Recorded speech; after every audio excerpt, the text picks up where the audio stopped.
ভাই আসসালামু আলাইকুম। ওয়ালাইকুম সালাম। এই তো আলহামদুলিল্লাহ ভালো আছি ভাই। ভাই আপনার এগুলো কি মাছ ভাই এগুলো? এগুলো ছিল তেলাপিয়া মাছ ভাই, তেলাপিয়া। তেলাপিয়া মাছ। আচ্ছা এটা কোথাকার মাছ? এই নরসিংদীর মাছ। নরসিংদীর মাছ। জি ভাই। আচ্ছা নরসিংদী। এগুলো কখন আনা? কখন আনা এগুলো? এই তো রাত্রে নিয়ে আসলাম রাতে নিয়ে আসছেন। 3টার দিকে। কত করে কেজি? কেজি হলো 190 টাকা ভাইয়া। 190 টাকা কেজি। জি, জি। আচ্ছা নরসিংদীর মাছ মানে কত বড় তেলাপিয়া মাছ দেখেন, মাত্র 190 টাকা কেজি ভাই। তুলে ধরেন। একটা 1.5 কেজি ভাই, 1.5 কেজি। 1.5 কেজি মাছ। কত বড় মাছ দেখেন, মাত্র 190 টাকা কেজি। যাত্রাবাড়ি আসলে পাবেন। যাত্রাবাড়ি আছে। এই মাছগুলো কিসের মাছ? নদী, পুকুর নাকি? এটা নদীতে নেট দিয়ে চাষ করে, বুঝছেন? নদীতে? এটা নরসিংদী মেঘনা নদীতে। নরসিংদী মেঘনা নদীর মাছ? জি ভাই। মানে এগুলো সব মেঘনা নদীর মাছ? অবাক হয়ে গেলাম।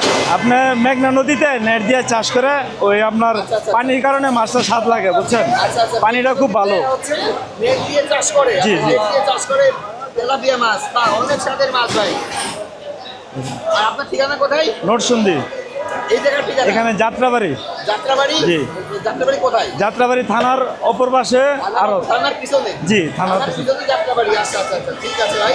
আর আপনার ভাই মনির ভাই তো না? জি, মনির ভাই। মোবাইল নাম্বার দেওয়া হলো, আপনারা অবশ্যই মাছ নিতে গেলে ভাইয়ের সাথে যোগাযোগ করবেন। মাছ একটু কোনো গন্ধ হইব না, বুঝছেন? একদম ভালো মাছ। একদম ভালো ঠিক মাছ, আছে। কোনো গন্ধ হবে না। জি, যাত্রাবাড়ি শুধু আমি বিক্রি করি এই মাছ, আর কেউ বেচে না।